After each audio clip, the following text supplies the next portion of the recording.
नमस्कार, मी वैशाली फडणीस, आदर्श विद्यालय या ठिकाणी संस्कृत शिक्षिका आहे।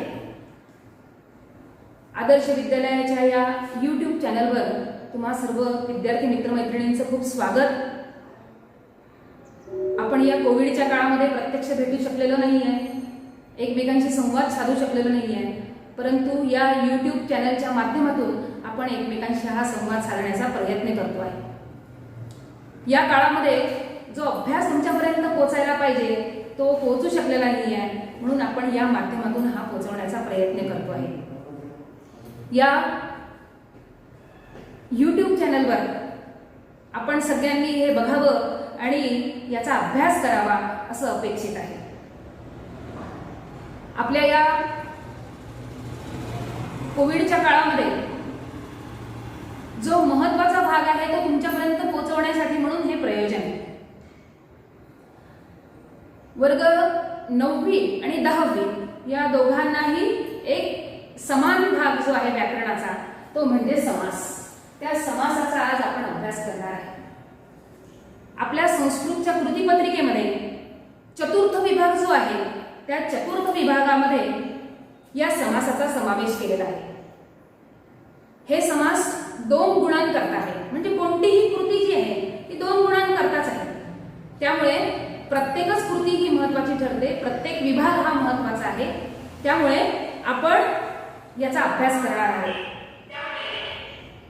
ही समासाची जी पद्धत आहे किंवा या प्रश्नाची पद्धत आहे समास विचारण्याची ती कशी आहे तर समास विग्रहानाम समासनामाभिः मेलनम कुरुत, म्हणजे काय तर जोड्या लावायच्या कशाच्या समासांचा विग्रह आणि समासांची नावे याचा हा आपल्याला जोड्या लावायच्या आहे।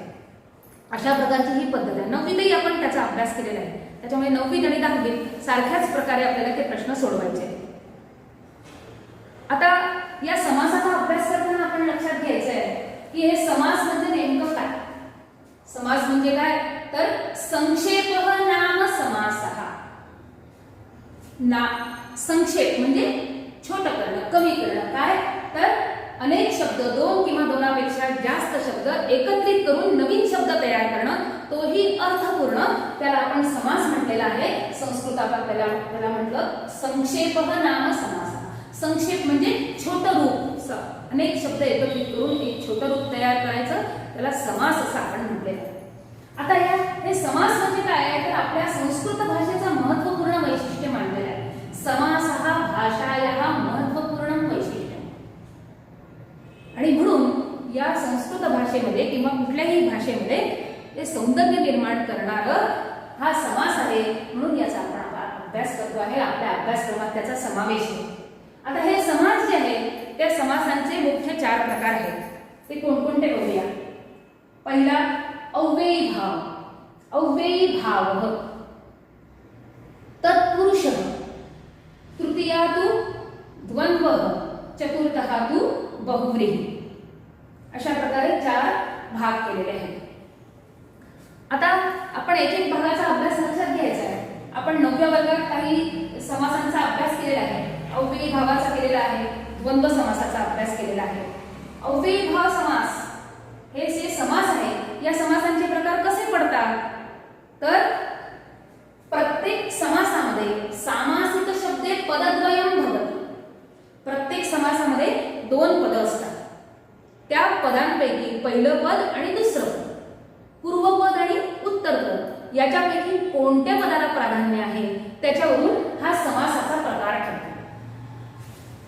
अव्ययी भाव समास, या अव्ययी भाव समासामध्ये पहिलं पद महत्त्वाचं असतं। एक उदाहरणार्थ सांगता येईल आपल्याला,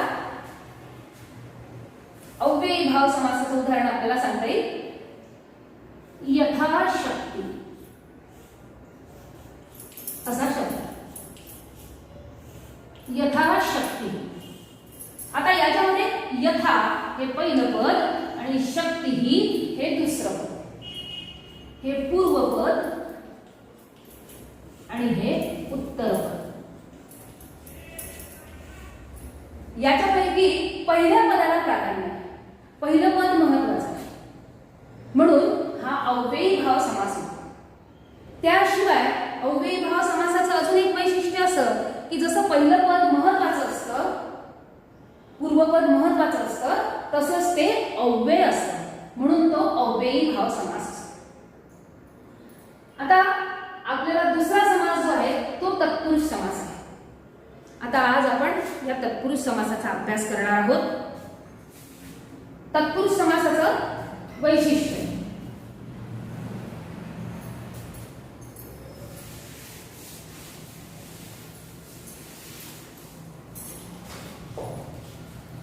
तत्पुरुष समास जो आहे हा उत्तर पद प्रधान आहे, म्हणजे दुसरं पद महत्वाचं. तत्पुरुष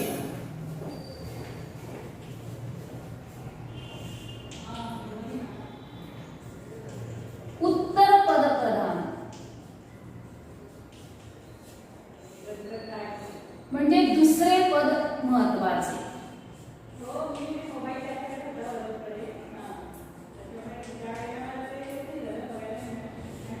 उत्तर पद प्रधान असा समास आहे. या तत्पुरुष समासाचे जे उपप्रकार पडतात त्याचे मुख्य प्रकार आहे विभक्ती तत्पुरुष, विभक्ती तत्पुरुषः, उपपद तत्पुरुषः, नय तत्पुरुषः आणि कर्मधारय सुद्धा तत्पुरुषाचा एक प्रकार समजला जातो. बघूया. आता आपण आधी विभक्ती तत्पुरुषाचा अभ्यास करूया.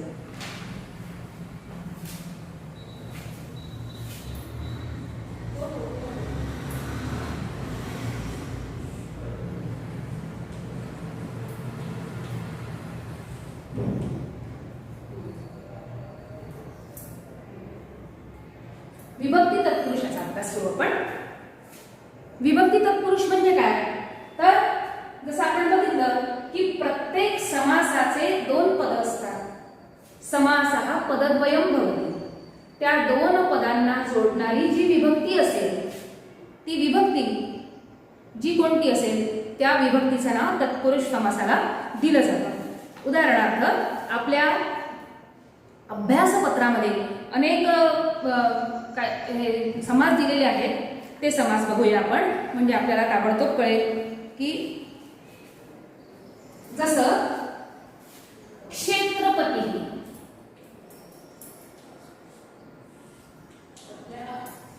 क्षेत्रपती, क्षेत्र आणि पती असे दोन शब्द आहेत. हे पहिलं पद, हे दुसरं पद. या पहिल्या पद आणि दुसऱ्या पदांना जोडणारी विभक्ती कोणती आहे, तर क्षेत्राणाम पती.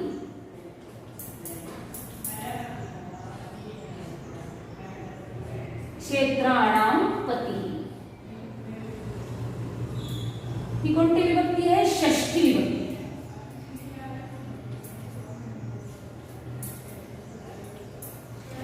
म्हणजे क्षेत्र या नावाची ही षष्ठी विभक्ती आहे, म्हणजे क्षेत्र आणि पती यांना जोडणारी विभक्ती आहे षष्ठी, म्हणून हा समास झाला षष्ठी तत्पुरुष.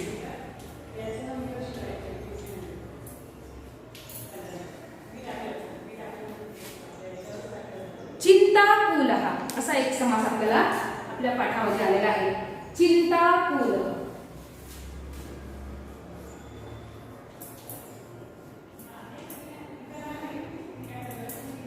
चिंता आणि आकुल असे दोन शब्द आहेत. या दोन शब्दांना जोडणारी जी विभक्ती आहे ती आहे चिंतया आकुल.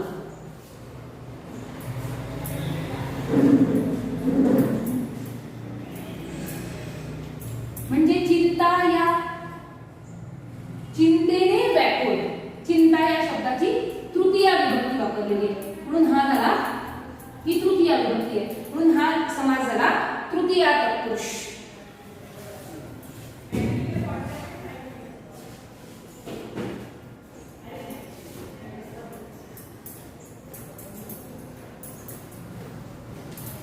याप्रमाणे दोन शब्दांना जोडणारी जी विभक्ती आहे त्या विभक्तीचं नाव या समासाला दिलं जातं, म्हणून तो विभक्ती तत्पुरुष समास आहे. अशा प्रकारे द्वितीय पासून तर सप्तमीपर्यंत ज्या ज्या प्रकारच्या ज्या ज्या विभक्तींनी हा समासिक पद जोडले जातात त्या विभक्तीचं नाव समासाला दिलं जातं. अजून काही आपल्याला आपल्या पाठांमधलेच समास बघता येतील. प्रजाहित दक्ष असा एक समास आहे. प्रजाहित दक्ष असा समास आहे. या ठिकाणी प्रजाहित आणि दक्ष असे दोन पद आहेत. हे पहिलं पद, हे दुसरं पद. आता प्रजाहित आणि दक्ष, दक्ष आहे कशामध्ये, तर प्रजेच्या हितामध्ये, म्हणजे इथे सप्तमी विभक्ती येते. प्रजाहिते दक्षाः,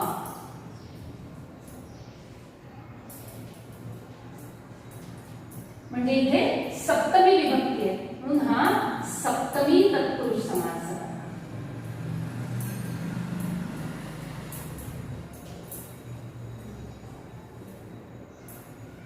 या पद्धतीने आपल्या पाठांमध्ये जे आलेले आहेत समास ते सगळे आपल्या अभ्यासपत्रामध्ये दिलेले आहेत. या तत्पुरुष समासाचा हा जो उपप्रकार आहे विभक्ती तत्पुरुष, त्याचे आपण काही उदाहरणं बघितलेले आहेत.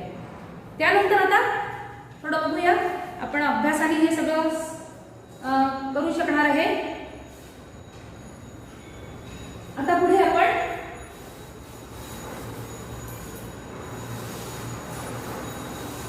उपपद तत्पुरुषाचा अभ्यास करणार आहे.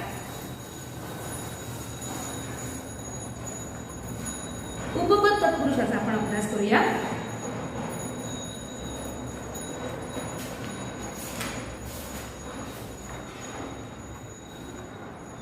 उपपद तत्पुरुष म्हणजे काय, तर उपपद म्हणजे उत्तरपद. उत्तरपद हे महत्वाचं ठरत आहे.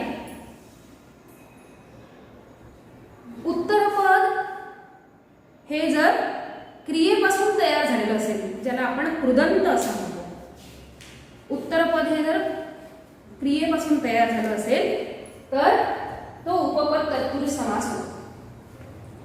उदाहरणार्थ आपल्या पुस्तकामध्ये पण दिलेले आहे. जलद उपपद तत्पुरुष.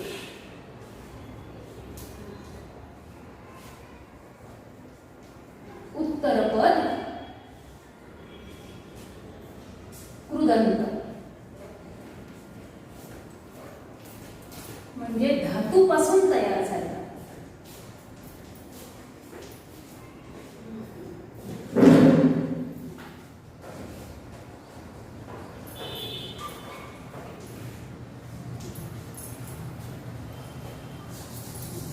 उदाहरणार्थ जलद, छोटा शब्द दिसतोय पण तरी त्यामध्ये दोन शब्द आहेत. जल अधिक द. जल हे पूर्वपद आहे, ज्याला आपण पहिलं पद म्हटलेलं आहे, आणि द हे उत्तरपद आहे. आता द या शब्दामध्ये काय आहे, धातू आहे. दा, ददाती. जलद पाणी देणारा तो जलद, म्हणून उत्तरपद हे धातूपासून तयार झालेलं आहे म्हणून हा उपपद तत्पुरुष समास होतो.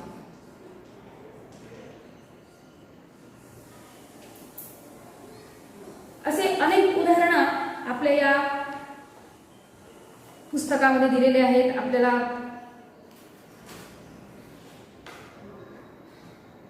बघता येईल आपल्या अभ्यासपत्रामध्ये असे अनेक उदाहरणं आलेले आहेत. एक आपण नेहमी शब्द वापरात आणणारा जो शब्द आहे शास्त्रज्ञ. शास्त्रज्ञ. जलम ददाति इति जलदः, तसं शास्त्रम जानाति. शास्त्र आणि ज्ञ, या ज्ञ मध्ये काय आहे, जानाति असा धातू आहे. म्हणजे उत्तरपद हे धातूपासून तयार झालेलं आहे म्हणून शास्त्रम जानाति इति शास्त्रज्ञ. याचा विग्रह काय होतो, शास्त्रम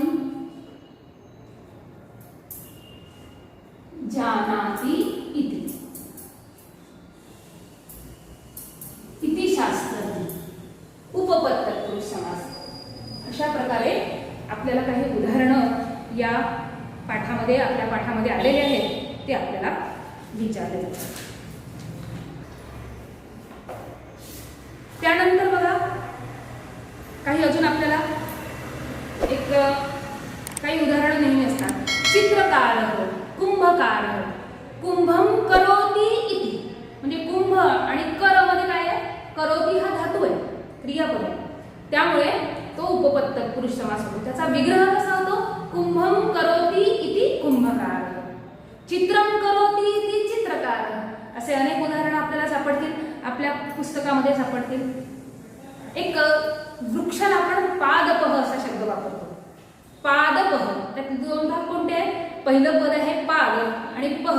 याचा अर्थ काय, प याचा अर्थ होतो पिवती, पितो, पायांनी पितो तो पादपह, म्हणजे मुळांनी जो पाणी पितो तो पादपह. म्हणून पादपह हे नाम, हा समास देखील काय होतो, उपपद तत्पुरुष समास होतो. आता अशा प्रकारे अनेक समास आपल्या पाठांमध्ये आलेले आहेत, त्याचा आपण अभ्यास करायचा आहे. त्यानंतर आता आपण पुढचा प्रकार पाहणार आहे, नय तत्पुरुष समास.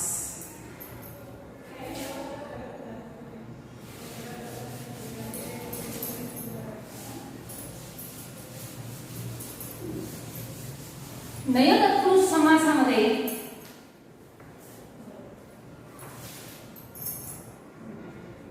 नय म्हणजे नकार,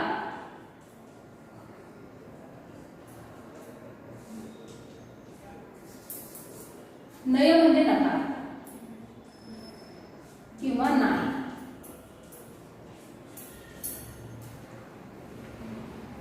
दोन पदांपैकी पहिलं पद जे आहे ते जेव्हा नकारार्थी असतं त्यावेळी नय तत्पुरुष समास होतो. नकारार्थी असतं. आता हा नकार कसा दर्शवला जातो संस्कृत मध्ये, तो नकार अ किंवा अन या शब्दांनी दर्शवला जातो. हे शब्द नकारार्थाने जेव्हा येतात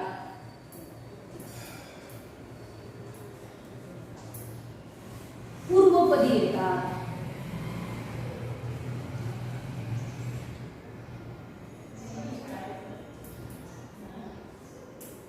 तेव्हा तो नय तत्पुरुष समास होतो. आता हे नकारार्थाने कसे येतात, एक आपण काही उदाहरण पाहिले की आपल्याला हे ताबडतोब लक्षात येईल. जसं एक आपण शब्द वापरतो योग्यम,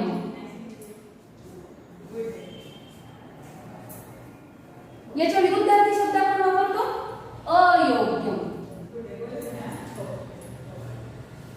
मुद्दाम आपल्या नेहमीच्या वापरातले शब्द घेतलेले आहेत. बघा, अयोग्यम.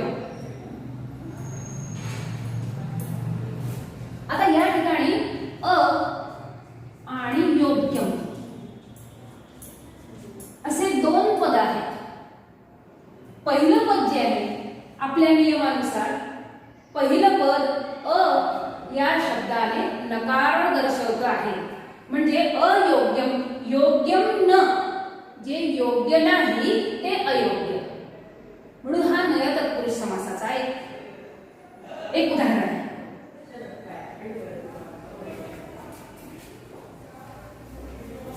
जसं अ हे नकारार्थाने आल्यानंतर तो नय तत्पुरुष समास होतो, तसंच अन हे जर नकारार्थाने आलं तरी सुद्धा नय तत्पुरुष समास कसा होतो बघूया. जसं अल्पम, अल्पम म्हणजे थोडे, आणि त्याच्या विरुद्धार्थी आपण संस्कृत शब्द वापरतो अनल्पम.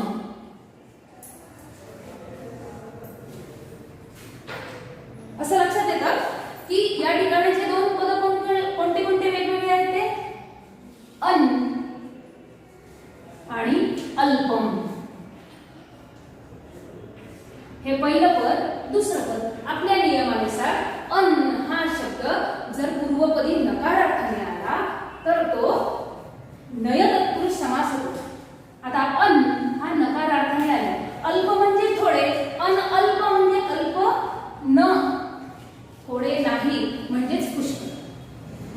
नकारार्थाने आलेला आहे अन, म्हणून हा देखील समास कोणता होतो? नय तत्पुरुष समास, अनल्पम. असे अनेक उदाहरण आहेत, जसं समर्थ, असमर्थ, असे अनेक आपल्याला समासाची उदाहरणं सापडतात. त्याच्यानंतर आता आपण पुढे कर्मधारय पडणार आहे. कर्मधारय समास देखील हा तत्पुरुष समासाचा एक उपप्रकार समजला जातो, परंतु आता त्याला वेगळं महत्त्व आलेलं आहे किंवा वेगळा समासही तो काही ठिकाणी मानलेला आहे. आता या कर्मधारय समासाचे उदाहरण आपल्याला बघता येतील. हा कर्मधारय समास कसा ओळखू येतो? अतिशय सोपा आहे ओळखायला. हा कर्मधारय समास कसा कसा होतो? तर 3 प्रकारे हा कर्मधारय समास होतो. म्हणजेच आपण जसं बघितलं, प्रत्येक समासाचे 2 पद असतात. त्या 2 पद, पूर्वपद आणि उत्तरपद, या दोघांचा एकमेकांशी काय संबंध आहे त्यावर हा कर्मधारय समास अवलंबून आहे. आता काय काय संबंध असले पाहिजे? तर पहिलं म्हणजे विशेषण विशेष्य संबंध.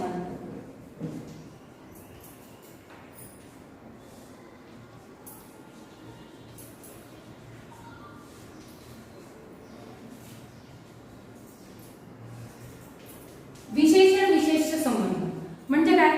तर पहिलं पद आणि दुसरं पद एक विशेषण असलं पाहिजे, दुसरं विशेष्य असलं पाहिजे. एक उदाहरणार्थ, रक्तम पुष्पम, रक्त पुष्पम, हा जो समास आहे तो कसा आहे? त्याच्यामध्ये 2 पद कोणते आहेत? एक रक्तम पुष्पम, पुष्पम फुल, रक्तम म्हणजे लाल, लाल फुल म्हणजे फुलाचं हे विशेषण आहे. विशेषण विशेष्य भाव या 2 शब्दांमध्ये, या 2 पदांमध्ये आहे, म्हणून हा समास होतो कर्मधारय. हरिताः शुकाः, हरित शुकाः असा समास आहे. याचा विग्रह कसा होतो? हरिताः शुकाः. शुक म्हणजे पोपट, पोपट कसे? हिरवे, म्हणजे पुन्हा तोच विशेषण विशेष्य संबंध आहे. बरोबर? विशेषण सामान्य नाम असा त्यांचा तो संबंध आहे. विशेषण विशेष्य असा संबंध आहे.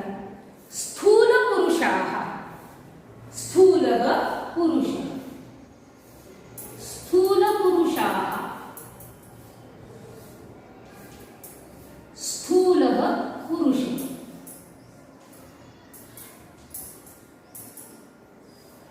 या दोघांमध्ये देखील विशेषण विशेष्य असा संबंध आहे.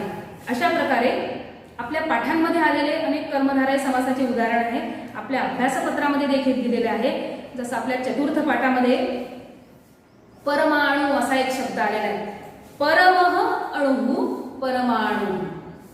परम म्हणजे श्रेष्ठ किंवा मोठा या अर्थाने, अणुः परमाणु असा त्याचा तो समास तयार होतो. आपल्या अभ्यासपत्रामध्ये विग्रह वाक्यानां समासानामध्येही मेलनम कुरुतु असा प्रश्न प्रकार आहे. त्याच्यामध्ये आपल्याला हे सगळे उदाहरणं आलेले आहेत. एक उदाहरण अजून आलेलं आहे. कणाद नावाचे ऋषी होऊन गेले, मुनी होऊन गेले. तर त्यांनी कशाचा शोध लावला आपल्याला सर्वांना माहिती आहे. कणाद नाम मुनीही कणाद मुनीही. आता हे आपण काही उदाहरणं बघितलेली आहेत. भारत देश हा भारत नाम देश म्हणजे यांचा संबंध काय? सामान्य नाम विशेष नाम. दुसरा प्रकार जसं विशेषण विशेष्य संबंध आपण बघितलं तसं 2 पदांमध्ये सामान्य नाम विशेष नाम असा जेव्हा संबंध असतो, सामान्य नाम विशेष नाम,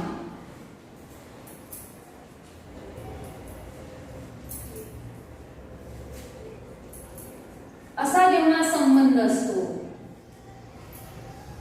तेव्हा सुद्धा कर्मधारय समास होतो. आता आपण बघूया. भारत नाम देश हा भारत देश हा, भारत नावाचा देश. देश हे काय झालं? सामान्य नाम झालं आणि भारत हे विशेष नाम झालं. म्हणून भारत नाम देश हा भारत देश हा. भास्कराचार्य सगळ्यांना परिचित शब्द आहे. भास्कर हा नाम आचार्य, भास्कराचार्य. गंगा नदी, गंगा नाम नदी. सरस्वती देवी,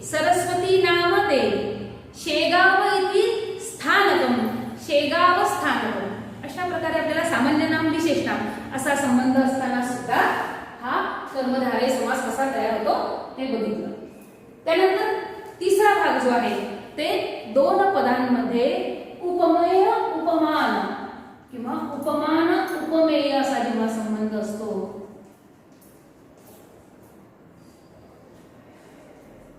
तेव्हा सुद्धा कर्मधारय समास तयार होतो. बघूया, काही उदाहरणं बघितले तर आपल्याला समजतील. आपली एक कविता आहे, त्याच्यामध्ये विद्याधन असा शब्द आलेला आहे.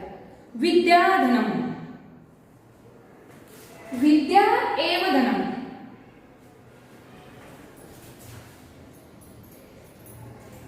विद्याधनम असा समास आहे, असा शब्द आहे. हा शब्द म्हणजे समास आहे. या समासाचा विग्रह कसा होतो? विद्या एव धनम. विद्या हेच धन, म्हणजेच विद्येला उपमा दिलेली आहे धनाची. बरोबर आहे की? म्हणून विद्या काय झालं? उपमेय झालं. आणि धनम काय झालं? उपमान. आणि हे उपमान म्हणजेच विद्या आणि धन या दोन शब्दांमध्ये उपमान आणि उपमेय असा संबंध आहे. म्हणून हा समास होतो कर्मधारय. गृह मंदिरम, आपण आपल्या घराला मंदिराची उपमा देतो. ते पावित्र्य घरामध्ये आहे म्हणून घराला मंदिराची उपमा दिलेली आहे. गृह एव मंदिरम, गृह मंदिरम. म्हणजे गृह काय झालं? उपमेय झालं. आणि मंदिरम काय झालं? उपमान झालं. म्हणून हा समास होतो गृह मंदिरम कर्मधारय समास. अजून एखादं उदाहरण आपल्याला बघता येईल. आपल्या पाठांमध्ये आलेले काही उदाहरणं आहेतच, ते पण बघूया.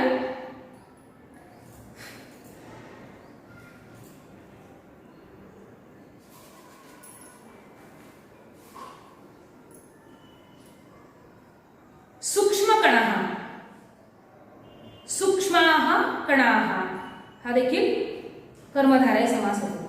म्हणजे आपण बघितलं की कर्मधारय समास हा याला वेगळी मान्यता मिळण्याचं कारण आहे की हा वैशिष्ट्यपूर्ण आहे.